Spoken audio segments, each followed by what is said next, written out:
presuming for a moment that Mr. Zimmerman's story is completely accurate and that he did in fact receive the injuries to the back of his head at Trayvon Martin's hands, that Trayvon Martin was smashing his head, hitting his head against concrete, correct?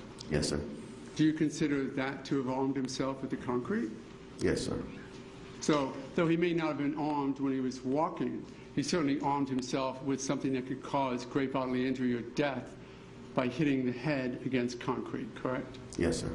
That's some of the testimony this week in the murder trial of George Zimmerman, the man who shot Trayvon Martin. The trial getting wall-to-wall media coverage again this week. Why all that interest?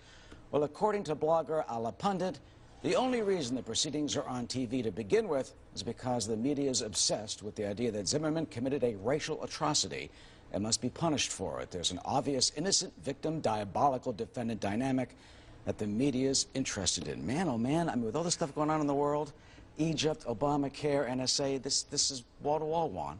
Well, I think it's race, you know, and I think it's actually not in the trial, but it's in us as the American people, because remember, the media initially libeled Mr. Zimmerman by making it out to be this was some white guy who attacked this black teenager with a hoodie and all that.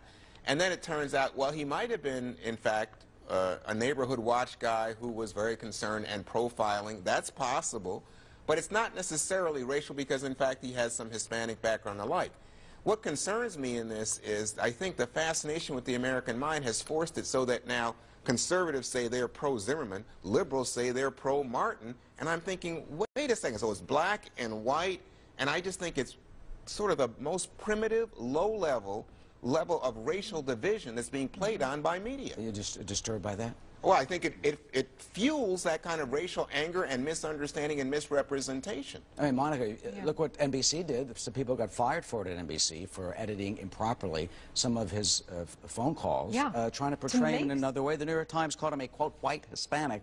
What's a white to make Hispanic? Zimmerman look guilty. Look, you're dealing with essentially a local news story that has become a national news story because the mainstream media picked up on the racial angle, as Juan points out, and then infused the entire story based on race. Look, if Trayvon Martin had been shot by a black man, as happens every day in big cities like Chicago, you would never even hear about Trayvon Martin. It would not have this kind of coverage. This kind of stuff is going on black violence and minority on minority violence every single day. So, of course, it's a national story simply because of race. But to your point about the burden of proof is on the state to prove that Mr. Zimmerman is guilty of murder beyond a reasonable doubt. What the media has done is sort of flip that and indicted Mr. Zimmerman and called him out as guilty before the trial even got underway. And in the court of public opinion, we've been here before with a lot of other trials. Judy and Jim, it's a tragedy no matter how you cut it. So what is the media's responsibility, and have they fulfilled that properly? Well, go ahead. Go ahead.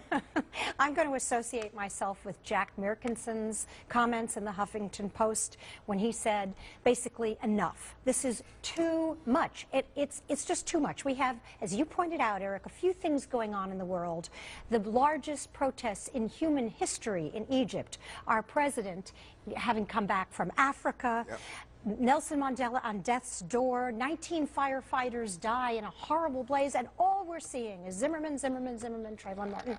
I'm sorry, I think it's overkill. I know it gets ratings, but it doesn't reflect what the country should be. Well, you just maybe hit it on the head. One of the networks is running it all the time, and they're getting zoomed up to #1. I think it's safe to say that the Huffington Post says enough, then that's a safe bet that, that Zimmerman will get acquitted or a mistrial. I mean, look, you know, the disappointment on MSNBC on this case as the case falls apart, as Noah Rothman of Media wrote. It's just palpable. You can see them so clearly sad that Zimmerman might get off. And Rick, you're in L.A., and when I think of L.A., man, I think of O.J. Haven't been there for that whole year. I mean, it's just, we have these continually. Yeah, you know, this is a media bias show, and I have to say I didn't really care much about the Zimmerman trial until the media jumped in and really, you know, judged the case from the beginning. You've got ABC News' Matt Gutman, who from the beginning manipulated video to make it look like Zimmerman didn't have any injuries. And now this week and last week we see Gutman making all sorts of mistakes. He's not reporting on the facts. He's dramatizing. Judge Gutman here has already decided. So when the media come in and they decide a case before we even start hearing the facts, I think then the American public gets outraged at the media. And I think that's what we're seeing now, is the story is completely switched as to what we once were told by the media. Yeah, and the final judge, of course, will be the jury. When they get that case, we'll see what they say about it. Rick, everyone, thank you.